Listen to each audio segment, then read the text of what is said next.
सुनो, अपनी बहन से पूछ लेना कल कितने बजे आएंगी तुम्हें राखी बांधने। मुझे भी जाना है अपने मायके। कोई परेशानी है क्या तुम्हें? तुम इतना रूडली क्यों बात कर रही हो निशा के बारे में? अब ऐसा भी क्या कह दिया मैंने?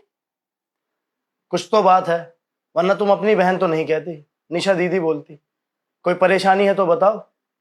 और ये बैंक से मैसेज आया कि तुमने एफडी तुड़वा ली है, मुझे कुछ बताया भी नहीं इस बारे में।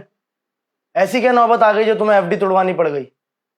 कुछ हुआ नहीं है, मुझे पैसों की जरूरत थी तो मैंने एफडी तोड़वा दी। और क्या मेरा तुम्हारे पैसों पर कोई हक नहीं है? तुम्हारा पूरा हक है, लेकिन इतनी बड़ी रकम, तुम जानती हो ना ये रकम हमने अपने फ्यूचर के लिए, अपने बच्चों की पढ़ाई के लिए जमा की थी। तुम्हारे मायके में कोई प्रॉब्लम आई है क्या? सुनो, बहुत रात हो गई है, कल त्योहार भी है, उसके बाद बात करते हैं। अभी तुम सो जाओ।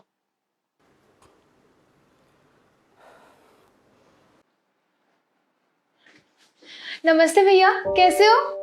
आ गई तू? अरे भाभी, सो सॉरी, मुझे आने में लेट हो गया। आपका तो हर बार का यही है दीदी। मुझे भी घर जाना है अपने राखी बांधने। भाभी, मैं तो घर से टाइम से ही निकली थी, लेकिन त्योहार के चक्कर में ऑटो ही नहीं मिला।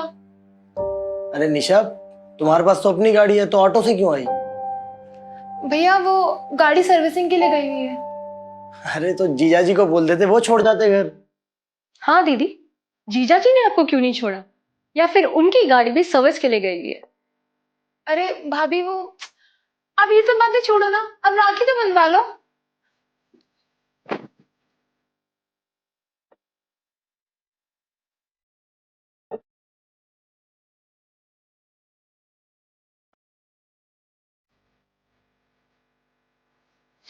अब ये बता कि गिफ्ट में क्या चाहिए तुझे? कुछ नहीं भैया, बस आपका साथ चाहिए हमेशा मुझे। वो तो नहीं मिलेगा दीदी। ये कैसी बचकानी बातें कर रही हो तुम? अरे बोलने से पहले कुछ तो सोच लो कि क्या कह रही हो। मैं कुछ गलत नहीं कह रही हूँ। अगर ये हमें अपना नहीं समझती तो हम इनका साथ क्यों देंगे? भाभी, आप ऐसा क्यों कह रही हैं? कोई गलती हो गई है क्या मुझसे? आप नाराज हैं मुझसे? दीदी, नाराजगी तो अपनों से की जाती है ना, और आप कहाँ हमें अपना समझती है? सच में भाभी, ऐसा कुछ नहीं है। भैया, आप ही समझाओ ना भाभी को, वो क्यों मुझसे नाराज है? क्या हुआ? क्यों त्योहार वाले दिन निशा का दिल दुखा रही हो? हुआ क्या है तुम्हें? मुझे कुछ नहीं हुआ है। राखी तो तुमने बनवा ली ना, अब राखी का गिफ्ट भी दे दो अपनी बहन को। क्या है ये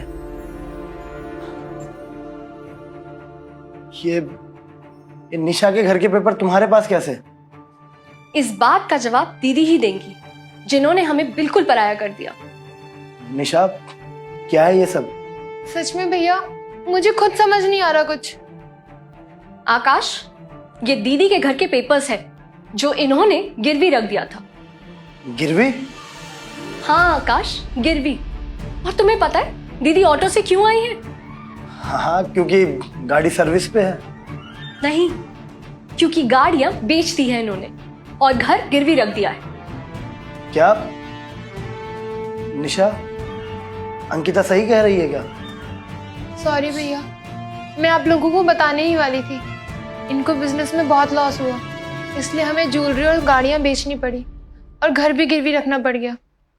आई एम सॉरी भाई, सॉरी भाभी। दीदी, अगर आप हमें अपना समझती ना तो आप हमें जरूर बताती, लेकिन आपने तो हमें पराया कर दिया। दीदी, आपकी लाइफ में इतना कुछ हो गया और आपने हमें बताना जरूरी नहीं समझा।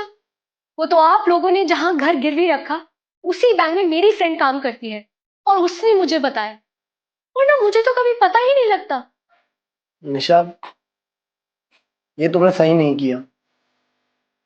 भैया, मैं आप लोगों को बताने ही वाली थी, लेकिन फिर मुझे लगा शायद भाभी आपको हमारी मदद करने नहीं देगी, बस इसीलिए मैंने नहीं बताया। सॉरी भाभी, मैंने आपको गलत समझा। कोई बात नहीं दीदी, जो हुआ सो हुआ।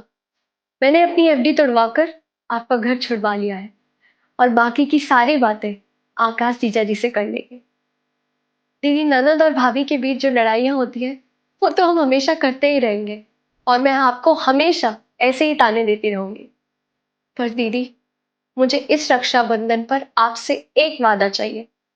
कि आपको जब भी हमारी जरूरत होगी आप हमें हमेशा बताएंगे।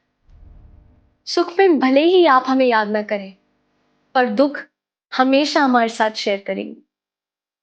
प्रॉमिस भाभी, आप जैसी भाभी हो ना तो कोई भी ननद अपने मायके जाने से ना कतराए, और माँ का प्यार भी भाभी से ही मिल जाए। अच्छा अच्छा, बहुत इमोशनल हो गए हम सब। मुझे भी अपने घर राखी बांधने जाना है। अब आप अपना गिफ्ट लीजिए, हम आपको घर ड्रॉप कर देंगे।